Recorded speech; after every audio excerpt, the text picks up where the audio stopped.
My dear students, I welcome all of you on Saima Tabassum classes. This is MCQ series for Indian Polity and Constitution और जो topic है वो है Supreme court. तो इससे पहले भी हमने इंडियन पॉलिटी का एक रिवीजन सेशन किया था, ये भी रिवीजन सेशन ही है। थोड़ा स्पीड इसमें हाई ही रखते हैं क्योंकि ये इसमें इसके थ्रू हम इस सीरीज़ के थ्रू हम पूरा रिवाइज करेंगे,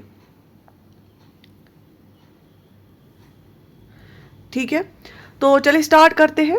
which article establishes the supreme court of India? Supreme court of India कौन सा आर्टिकल बताता है इसके बारे में कि supreme court of India establish करना है? Article 124, 131, 136, 143।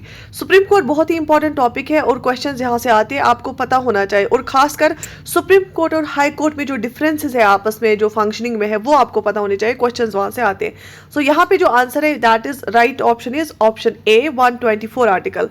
Article 124 establishes the supreme court of India. Revision series रहेगी और इसीलिए हम इसको थॉरली करेंगे। Next question is who appoints the chief justice of India? Chief justice of India को अपॉइंट कौन करता है? क्या पार्लियामेंट से अपॉइंट होता है? Prime minister, president, law minister? Chief justice of India को अपॉइंट करता है president of India. The president of India appoints the chief justice of India. अच्छा, तो आप कमेंट में लिख लीजिए कि हमारा जो चीफ जस्टिस ऑफ इंडिया है उनका नाम क्या है। What is the retirement age of Supreme court जजेस? सुप्रीम कोर्ट जजेस जो है वो किस एज पे रिटायर होते हैं? क्योंकि सुप्रीम कोर्ट जज और हाई कोर्ट जज का इसमें डिफरेंस है। 60 years of age, 62, 65 और 68. So yes, the Supreme Court, in case of Supreme Court, it is 65 of age, right? They retire होते हैं। मिनिमम नंबर ऑफ जजेस needed for a constitutional bench. एक constitutional bench जब एक constitutional bench को तैनात किया जाता है किसी केस के लिए, उसमें मिनिमम नंबर ऑफ जजेस कितने होने चाहिए? 5 जजेस। Supreme Court is a guardian of. Supreme Court किन का गार्डियन है? किस चीज का गार्डियन है Supreme Court? DPSP, fundamental duties, constitution, direct to orders. Basically Supreme Court क्या देखता है?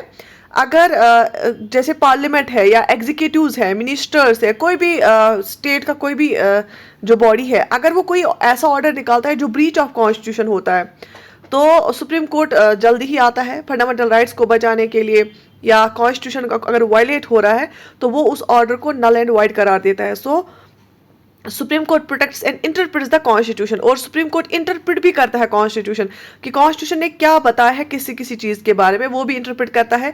अगर कोई केस डिसाइड करना होता है वो भी कॉन्स्टिट्यूशन के हिसाब से करता है।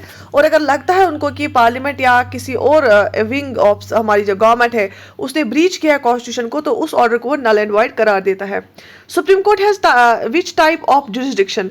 सुप्रीम कोर्ट में कौन सा तरह का जुरिसडिक्शन है? ये जो कोर्ट है ना, किस तरह के केसेस सॉल्व करता है? Original, appellate, advisory, all of the above. Supreme court में आपने जो है types of jurisdiction, original jurisdiction क्या है, एपिलेट जुरिसडिक्शन क्या है, एडवाइजरी जुरिसडिक्शन क्या है, ये आपको पता होनी चाहिए अंदर से टाइप्स। अगर हम देखेंगे कि कुछ बच्चों को अगर ये पता नहीं है तो यहाँ पे आपकी खामी है टॉपिक में। सो सुप्रीम कोर्ट के पास सारे होते हैं, all of the above. Original jurisdiction भी होती है, एपिलेट भी होती है और एडवाइजरी जुरिसडिक्शन भी होती है।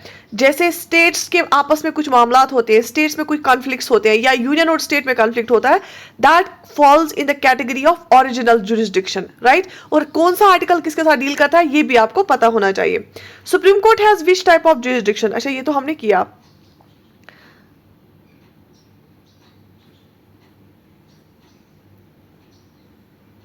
सॉरी, इसमें सिमिलर क्वेश्चंस आए हैं, तो इस सेशन को हम यहीं पे क्लोज करेंगे। I will come back with a lot of questions. Sorry for this, is some technical error here and I will come again with another series.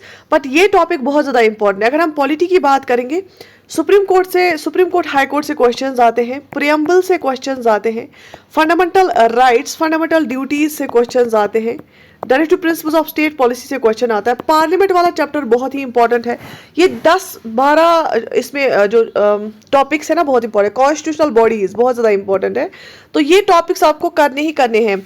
अगर आपने इनमें से कोई चीज़ नहीं की है वो आप कर लीजिए, क्योंकि क्वेश्चंस यहाँ से आते हैं। पार्लियामेंट वाला चैप्टर थोड़ा बड़ा है, वो पढ़ने की ज़रूरत है, वहाँ से क्वेश्चंस बहुत सारे बनते हैं।